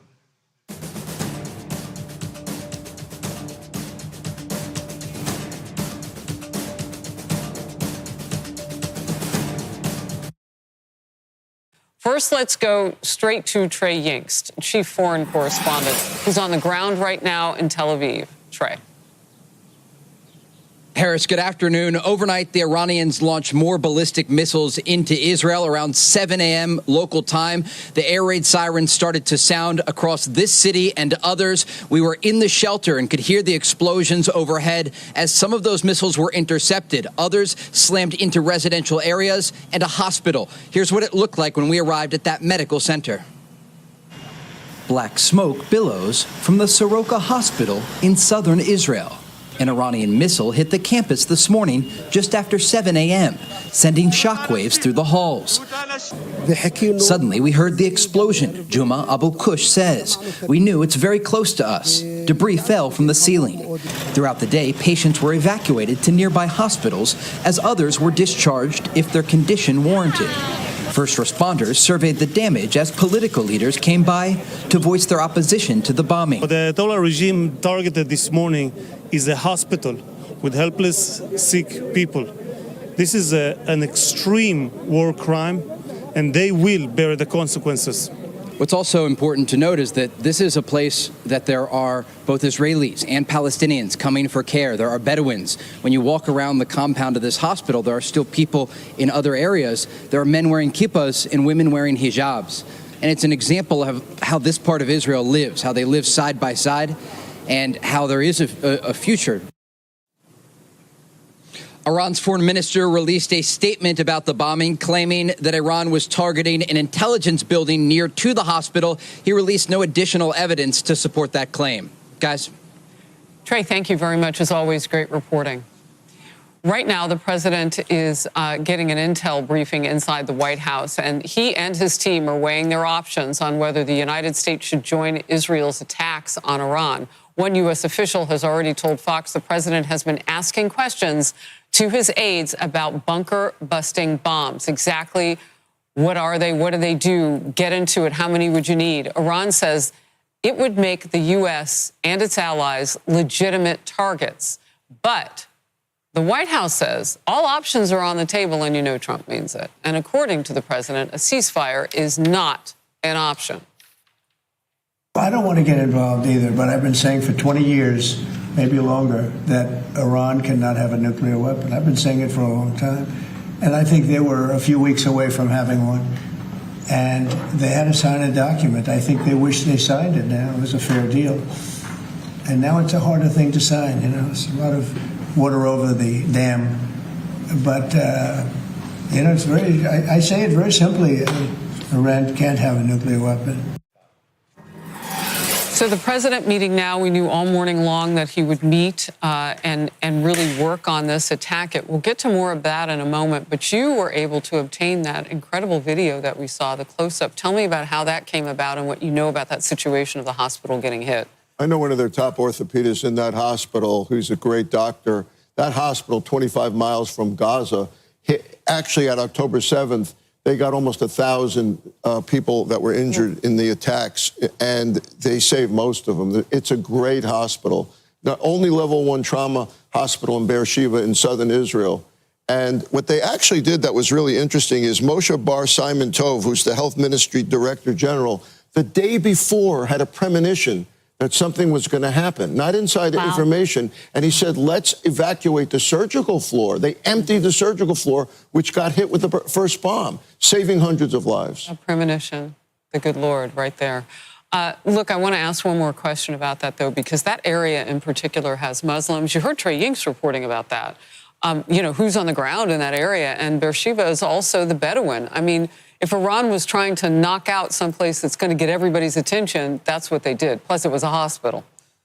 Great point, Harris. And I want to say something else about this. I've interviewed people, doctors throughout Israel at different hospitals. Everyone says the same thing. We take care of Arabs. We take care of Jews. We take care of Israelis. We take care of terrorists. In my own training at Bellevue, I took care of us people committing assaults, handcuffed on stretchers next to victims. That's the way doctors look at it. So it's beyond a disgrace to attack an undefended hospital. Kennedy, at this point, we know that the president has a lot on his plate in terms of whether we get involved. What are the political ramifications of that right now? I know that the U.S. senators are going to be called in a bipartisan meeting next week to be briefed again. Yes. And, if there is a strike, I think it should, and it requires congressional support. He's in a very tricky situation because, as you know, he ran on being a non-interventionist, and he ran completely opposed to forever wars. We've been in this position before. In 2003, as a good friend of mine who is a lawmaker pointed out, it feels like deja vu because we were told conflicts would be quick, they would be surgical, and they would not extend beyond the boundaries of what we were sold. I don't think the president wants to get into a protracted war. I know his vice president doesn't. We have all worked with Pete Hegseth, and he has been very, very vocal about not committing troops to theaters like Afghanistan and Iraq again, because he knows firsthand what it means to be a combat veteran in this country when leadership forgets about you. And for that, I'm grateful that he's the Secretary of Defense. I know he is seeking wise counsel. I personally am on the side of those who are no longer hawkish in the Republican Party. I think there are a lot of Democrats, as they have shown with Ukraine. They are very eager for a fight. I think we have to take an incredibly measured approach considering that. But I also think about Israel. I think about their right to protect and defend themselves when essentially their next door neighbor, the reason for being is Israel's destruction. And I also have more faith in the Israeli special forces. Their capabilities, I think, go beyond what has been telegraphed in the media. I will leave it at that. All right, Emily, before I come to you, let's take a look, if we can, at the wall that we see right now. Does Iran pose a real national security threat to the United States? Look, the American people are paying attention to this. 73%. That is a very high number for anything, and it's certainly higher than we've seen in the past. What do you think is the Good evening. We are coming on the air with breaking news from the White House. Any moment now, President Trump is set to address the nation after he said the United States bombed multiple nuclear sites inside Iran earlier this evening. This attack is historic, marking the first time the U.S. has ever conducted a direct military attack on Iran and escalating the conflict between Iran and Israel. Take a look at the map. You see those 3 points there, right in the center of the country almost? Those were the 3 sites the United States attacked. The President of the United States telling our own Kristen Welker that the attack was extremely successful. A complete and total success is how President Trump told our Kristen Welker. According to multiple White House officials, NBC News has also learned that the president is set to say that he is not planning any additional strikes on Iran. But I want to show you those words that the president has just released about an hour plus ago. But Kristen Welker spoke to the president. I want to go right to Kristen Welker, the moderator of Meet the Press. Kristen, what did he have to tell you? Jose, as you said, President Trump clearly emboldened in the wake of these strikes, hailing them as a complete success, a total success, and a great success. So that, I think, will be the tone that we can anticipate hearing from President Trump when he addresses the nation just moments from now. This is a turning point for President Trump, who campaigned on an America First foreign policy going back to 2016, 2020, 2024, arguing that he wanted to keep America out of foreign entanglements. This is a step toward ensnaring the United States in the Middle East conflict. President Trump had said that he was going to give diplomacy with Iran a chance. For months, the Trump administration had been talking to Iran, the president saying he would give them an additional 2 weeks, clearly coming to this conclusion after deciding that wouldn't work, Jose. And Kristen, here's the president. Very much. A short time ago, the U.S. military carried out massive precision strikes on the 3 key nuclear facilities in the Iranian regime: Fordow, Natanz, and Esfahan. Everybody heard those names for years as they built this horribly destructive enterprise. Our objective was the destruction of Iran's nuclear enrichment capacity and a stop to the nuclear threat posed by the world's #1 state sponsor of terror. Tonight, I can report to the world that the strikes were a spectacular military success. Iran's key nuclear enrichment facilities have been completely and totally obliterated. Iran, the bully of the Middle East, must now make peace. If they do not, future attacks will be far greater and a lot easier. For 40 years, Iran has been saying death to America, death to Israel. They have been killing our people, blowing off their arms, blowing off their legs with roadside bombs. That was their specialty. We lost over 1,000 people, and hundreds of thousands throughout the Middle East and around the world have died as a direct result of their hate. In particular, so many were killed by their general, Qasem Soleimani. I decided a long time ago that I would not let this happen. It will not continue. I want to thank and congratulate Prime Minister Bibi Netanyahu. We worked as a team like perhaps no team has ever worked before. And we've gone a long way to erasing this horrible threat to Israel. I want to thank the Israeli military for the wonderful job they've done. And most importantly, I want to congratulate the great American patriots who flew those magnificent machines tonight, and all of the United States military on an operation the likes of which the world has not seen in many, many decades. Hopefully, we will no longer need their services in this capacity. I hope that's so. I also want to congratulate the chairman of the Joint Chiefs of Staff, General Dan Raisin Kane, spectacular general, and all of the brilliant military minds involved in this attack. With all of that being said, this cannot continue. There will be either peace or there will be tragedy for Iran far greater than we have witnessed over the last 8 days. Remember, there are many targets left. Tonight's was the most difficult of them all, by far, and perhaps the most lethal.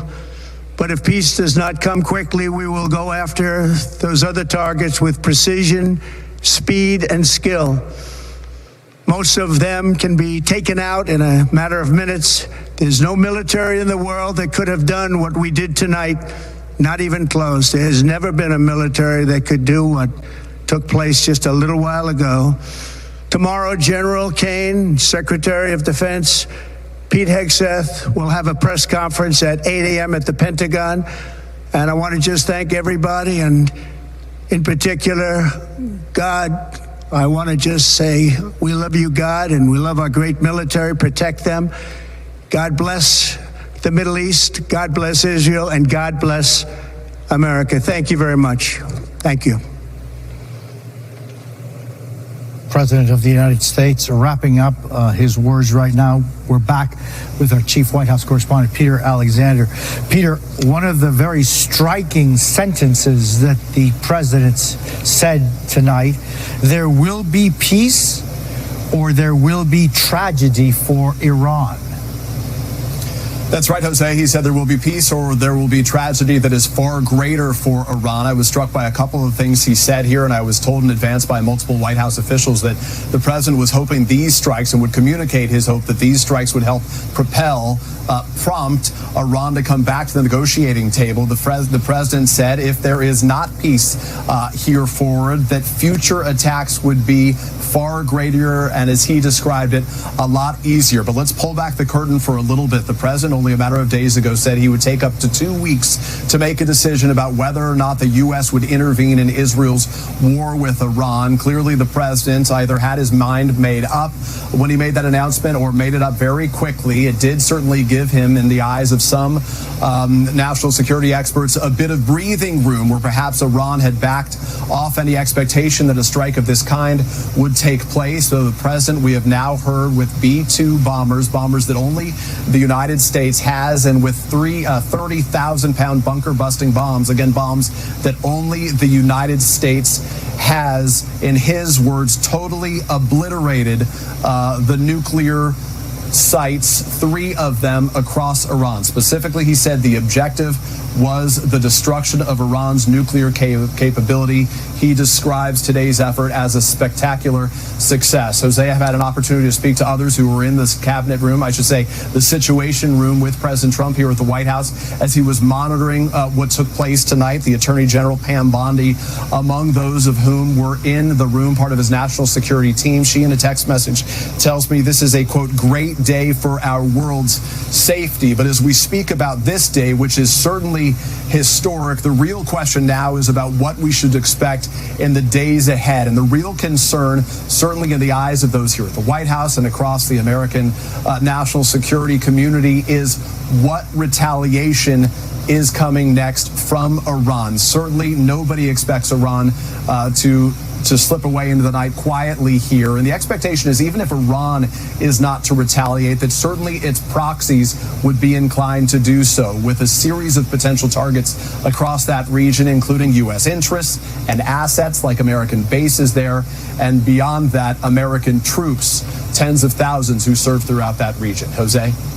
Peter Alexander, thank you very much. I want to bring in our chief foreign correspondent, Richard Engel. He is in Tel Aviv. Richard, you that so well know the region, the words that President Trump utilized tonight, backed up by what he called an extremely successful military mission in Iran, and then the words by the Prime Minister of Israel just moments before the President of the United States. There's a very consistent, strong message to the rest of the world. It seems like Prime Minister Netanyahu and President Trump coordinated their messages. They were both effectively saying the same thing. Shortly before President Trump spoke, Prime Minister Netanyahu released a statement in English talking about this operation, confirming that it had taken place. And he thanked President Trump profusely, mentioning President Trump's name repeatedly from the start, in the middle, at the end of the speech, saying that the United States has done something historic.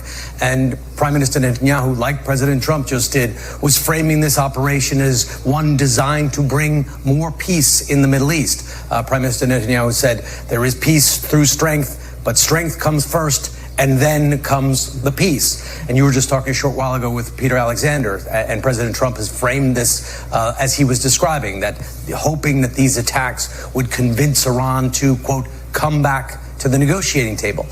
Iran is at the negotiating table. Iran has always been at the negotiating table. Iran's foreign minister just did an interview with our Andrea Mitchell talking about the need to negotiate and how Iranians feel that they have been manipulated in this negotiation process, that it has been a bait and switch, that they have tried to negotiate, and the more they engage in the negotiations, the more they find themselves under attack and caught off guard.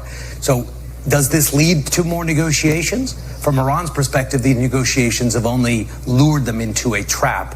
But what choice do they have at this stage? Do they go all out and risk their end of their regime, or do they try and enter into some kind of humiliating, from their point of view, agreement? So very difficult decisions coming out of Iran. So far, we've been hearing messages of defiance on Iranian state TV.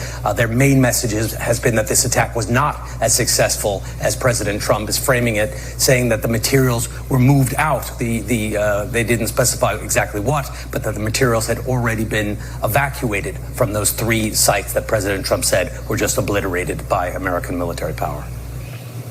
And I want to bring in NBC News Pentagon correspondent Courtney Kuby.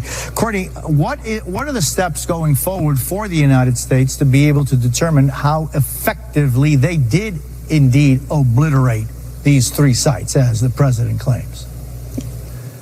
Yeah, that was something I was really struck by. The term completely and totally obliterated is how President Trump characterized all 3 of those sites. Now, first off, the U.S. is going to have to wait until daylight in Iran, which is coming up pretty soon, to be able just to see. I'm sure that there will be satellite images. I'm sure that there will be, frankly, social media images that will pop up to show exactly what have happened there. But the reality is the best way for anyone to determine exactly what the real battle damage assessment is to have people on the ground. Jose, I cannot envision any scenario in which that involve U.S. military. Let's go back to Jen Griffin at the Pentagon. I know working the phones, sometimes phones mid-live shot, as getting more information about what has transpired here. Jennifer, thoughts? Well, Brett, I think, yes, so my phone has been literally ringing off the hook. But what I would say is that it's notable how much deception was involved in this operation. All eyes were looking west towards Guam and the B-2s that took off late last night towards Guam. It's possible that, but if the distance there would suggest that the B-2s may have also flown east from Whiteman Air Force Base in Missouri. Remember, the air refuelers, many of them were placed in Europe and across the Middle East, and that is what is known as an air refueling bridge. And all of those B-2s would require much air refueling in order to make it. They usually fly round trip from Whiteman. And so what we can say, and the president said this in his Truth Social post, is that a full payload of bombs, those massive ordnance penetrators, the 30,000-pound bunker buster bombs, were dropped at Fordo. And as we have reported, there are 2 entrances to Fordo. So at least 2 bombs at each 2 entrances, which suggests at least 2 B-2s were involved over Fordo. My suspicion is that there were more. And then you have the 2 other sites, Natanz, which also has an underground enrichment facility. The Israelis had not been able to reach or take out that facility despite the last 10 days of bombing. And so now U.S. warplanes, likely another B-2 bomber, had dropped that MOP, the 30,000-pound bunker buster, on Natanz. And then you also have Isfahan, a 3rd site south of Tehran. And that is also a very significant enrichment facility. So those B-2 bombers, it's possible that as everybody was looking west for the B-2s flying towards Guam, that in fact there was another package of squadron of B-2s that were flying east from Whiteman. It's about a 15-hour trip from Whiteman in Missouri to the Middle East, to Iran. And those bombers often fly round trip, and it takes them about 30 hours to get home. But they are out of danger tonight. They are not in Iranian airspace anymore, according to the president. The other thing I can point out, Brett, is that this is an operation in the last 18 years since I've been at the Pentagon. I've never seen such operational security. There was nobody speaking about any of the preparations. There was a complete lockdown, almost a blackout of information for the last few days. I'm sitting here in the Pentagon right now. I can tell you the hallways are empty, and all of the information is coming right now out of the White House. That is a significant achievement because there were no leaks about the timing. Now, sometimes I think those who, a lot of the flight trackers, the open source intelligence flight trackers, that flight radar did indicate some of when the B-2s took off from Whiteman. But again, nobody really expected that it would take place this evening. If you looked at the moon schedule, you might have had a clue because it was a waning crescent and almost a new moon on the 25th. So it would have been very, very dark over Iran tonight, and you need that in order to bomb. That's the ideal condition for something like a B-2 that is, yes, it's stealth, but it still has to be escorted in case any Iran were to put up any planes or there were any opportunities to fire on those B-2s, which are such valuable and very, very special planes. Only the U.S. military has this kind of weaponry and this capability. No other country in the world could have carried off what occurred tonight at those 3 uranium enrichment sites in Iran. Yeah, Jen, you're exactly right on the operational security here and the fact that there were obviously some red herrings, and in a world where decisions are made and the world digests the decision even before it's made because of social media and everyone's watching everywhere, this was a pretty amazing operation. When you start thinking that the president said within 2 weeks, we are 2 days from within 2 weeks, and this happens with a post on Truth Social and no other word really getting out ahead of that is pretty stunning. The other extraordinary thing, Brett, is that I've spoken to past planners who have been involved in planning for this kind of mission for the past 20 years, and they all told me to a person that it would normally take the U.S. military about 30 days to get all of their assets, their military assets, into position. This took about 2 weeks, if you count back to the meeting at Camp David on June 8th, where I think this was first discussed. It's been about 2 weeks since then. And by moving the USS Nimitz from the Pacific to the Middle East and putting all those destroyers in the Eastern Med, and along with F-22 fighter squadrons, which left Langley Air Force Base earlier this week, all of those refuelers are really the heroes also of this mission, because it is, again, the U.S. and Israel are really among the only countries in the world that can refuel mid-flight. And that is what allowed those B-2 bombers to fly all the way from the continental U.S., from Whiteman Air Force Base in Missouri, all the way to the Middle East without ever having to land. This is really, we make it look easy, the United States and the U.S. military, but this is a very complicated, very complex, and very precise. As we mentioned before, it's such a precise operation that when that first MOP, the 30,000-pound bomb, enters the earth and burrows down 200 feet, there's about a radius of 25 feet. And then the second bomb, when it is dropped, goes into that same hole and then goes even further. And the Fordo complex was believed to be about 300 feet underground. It was never understood whether the MOP, there were some question marks about whether it could go deep enough. Could it go down 300 feet?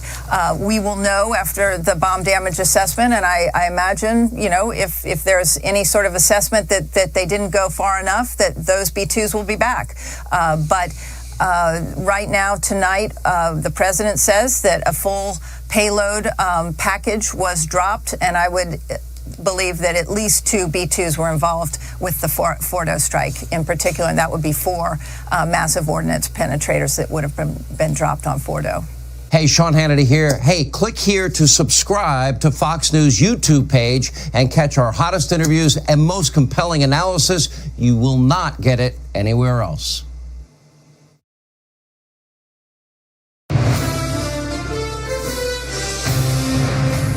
Hello, this is special coverage from 7 News. I'm Michael Usher. We can report that Donald Trump has confirmed American forces have struck 3 nuclear sites in Iran. Now, the US president is due to